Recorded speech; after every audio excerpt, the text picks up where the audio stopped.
Hello guys, नमस्कार। आप सभी का स्वागत है अपने चैनल शिवनाथ जी व्यापम हब पर। मेरा नाम है विभोर कुमार श्रीवास्तव। आज हम देखने वाले हैं चाइल्ड डेवलपमेंट एंड पेडागोगी, मतलब बाल विकास और शिक्षा शास्त्र। ये पार्ट उसका 3 है। ठीक है, ये हमारा अभी बीएड का एग्जाम होगा, उसमें सीटेट के एग्जाम में और हॉस्टल वार्डन एग्जाम में से क्वेश्चन बनने वाला है। तो चलिए देखते हैं पहला क्वेश्चन क्या है कि जन्म के समय शिशु रोता क्यों है। शिशु किस कारण से जन्म के समय रोता है। आपको ऑप्शन नंबर ए है वातावरण के परिवर्तन के कारण, ऑप्शन नंबर बी है भय के कारण, ऑप्शन नंबर सी है पीड़ा के कारण, या फिर ऑप्शन नंबर डी है भूख के कारण।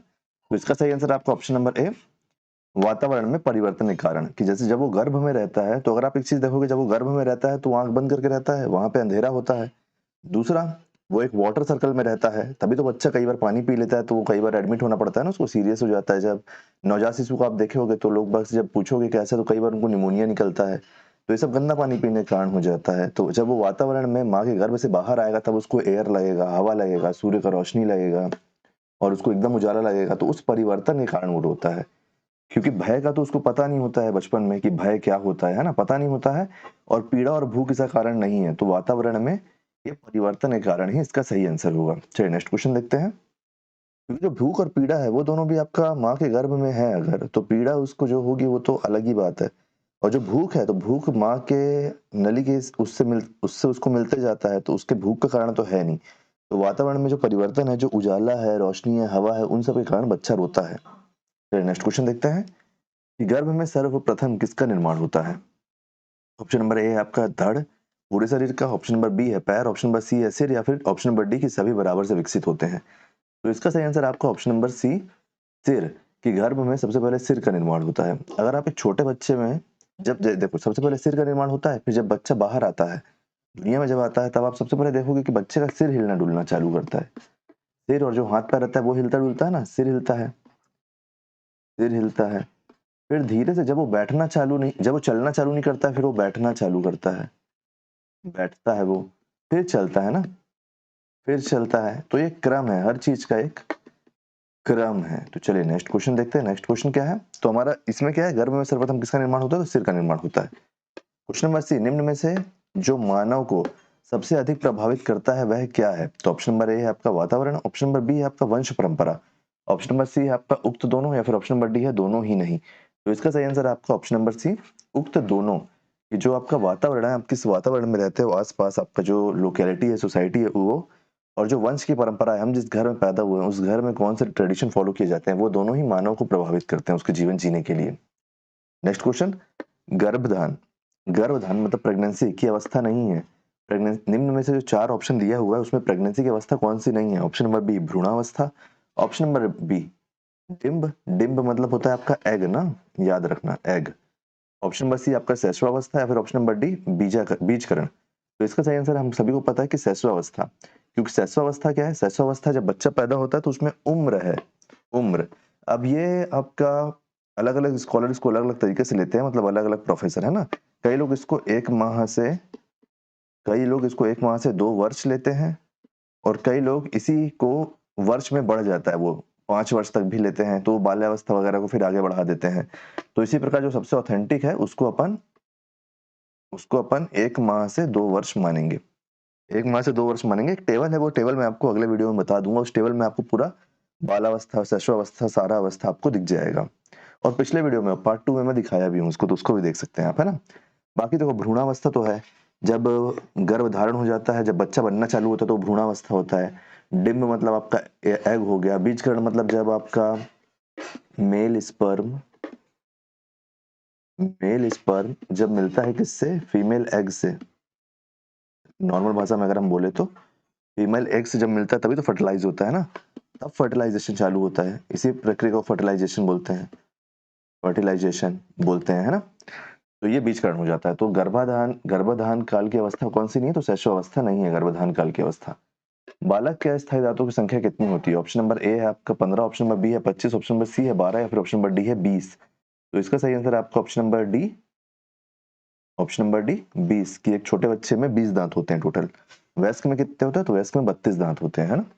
देखो क्वेश्चन नंबर 6, जन्म के समय शिशु में कितनी हड्डियां होती हैं। जन्म के समय की बात हो रही है ना, मतलब नवजात शिशु। अब 1 मिनट,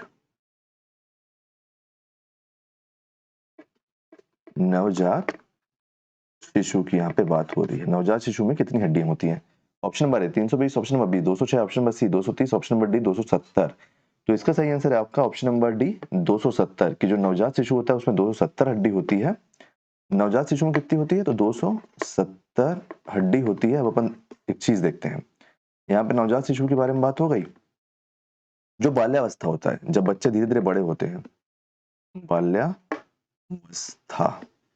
जो बाल्यावस्था होता है, जब बच्चे धीरे धीरे बड़े होना चालू होते हैं, तब उनमें टोटल 350 हड्डी हो जाती है। इनमें से जो 270 हड्डी है ना, इसमें से कुछ हड्डियां खुलती हैं, छूटती हैं एक दूसरे से, जैसे उंगलियों की हड्डी हो गई, वो सब ये हो जाती है 350 हड्डी।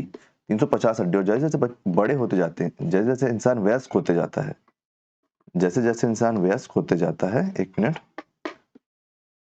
वयस्क, जैसे जैसे इंसान वयस्क होते जाता है, इन्हीं 350 हड्डियों में से कुछ हड्डियां एक दूसरे से वो जुड़ने लगती हैं। क्या होने लगती हैं? जुड़ने लगती हैं। कुछ हड्डियां जुड़ने लगती हैं एक दूसरे से, और ये होते होते इंसान की हड्डियां 206 तक सीमित हो जाती हैं। कितना? 206 तक। अगर आपको ये देखने में बहुत मजा आएगा। आप क्या करना मालूम? अपना इंटरनेट में सर्च करना, नवजात शिशु का हाथ सर्च करना, उसका एक्सरे, और उससे थोड़े बड़े बच्चे का एक्सरे सर्च करना, और एक वयस्क का एक्सरे सर्च करना हाथ का। ये वाला जो हमारा पाम होता है ना, पाम हथेली का हिस्सा, उसका आप देखोगे, आपको इतना बढ़िया लगेगा। छोटे बच्चे जो होते हैं, जो मतलब छोटे छोटे हाथ रहते हैं ना जिनके, उनकी उंगली देखोगे ना आप, तो उनकी उंगलियों के बीच में गैप रहता है। आपके घर में कोई छोटा बच्चा होगा तो उसकी मुट्ठी पकड़ के देखना, आपको ऐसा लगेगा कि कहाँ भाग रहा है इसका उंगली, इसीलिए लगता है। ठीक है, चलिए नेक्स्ट। तो नवजात शिशु में 270 हड्डी होती है, बाल्यावस्था में 350 तक चले जाती है वो, और वयस्क होते होते 206 हो जाती है। नेक्स्ट क्वेश्चन देखते हैं, जिस आयु में बालक मानसिक योग्यता का लगभग पूर्ण विकास हो जाता है, मतलब एक जो छोटा बच्चा होता है उसकी मानसिक योग्यता किस एज तक पूरी तरीके से डेवलप हो जाती है? ऑप्शन नंबर ए है आपका 6 वर्ष, ऑप्शन नंबर बी है 14 वर्ष, ऑप्शन नंबर सी है 11 वर्ष, या फिर ऑप्शन नंबर डी है 9 वर्ष। तो इसका सही आंसर है आपका ऑप्शन नंबर बी 14 वर्ष की 14 वर्ष की आयु तक एक बच्चे का मानसिक विकास पूरी तरीके से हो जाता है। नेक्स्ट क्वेश्चन देखते हैं, क्वेश्चन नंबर 8। ये बाल मनोविज्ञान के आधार पर कौन सा कथन सर्वोच्च है? जो 4 ऑप्शन दिए हैं, इनमें से कौन सा कथन सर्वोच्च है बाल मनोविज्ञान के आधार पर, मतलब चाइल्ड साइकोलॉजी के अनुसार?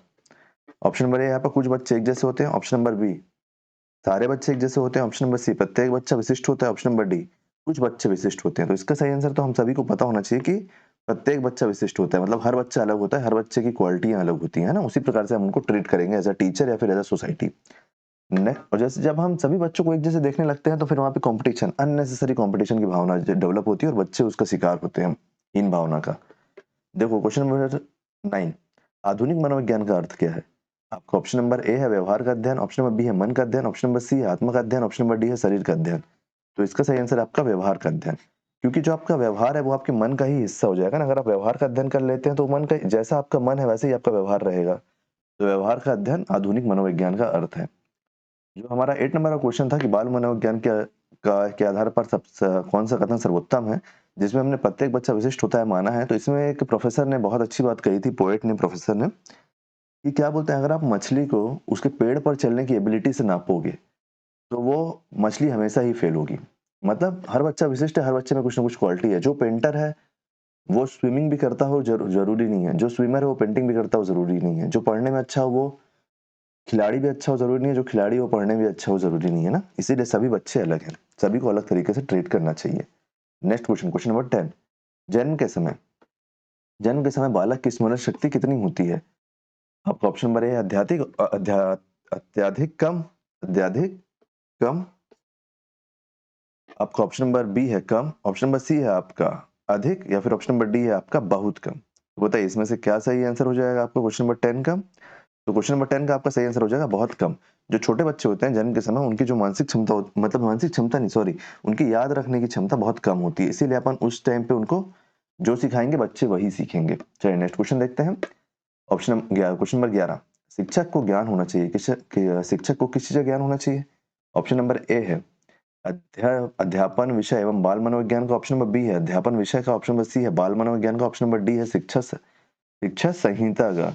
तो इसका सही आंसर हो जाएगा हमारा ऑप्शन नंबर ए अध्यापन विधि की, मतलब जो पढ़ा रहे हैं उनका तो ज्ञान होना ही चाहिए, साथ साथ बाल मनोविज्ञान का भी, ताकि वो बच्चे को और अच्छे से डेवलप कर पाए, है ना।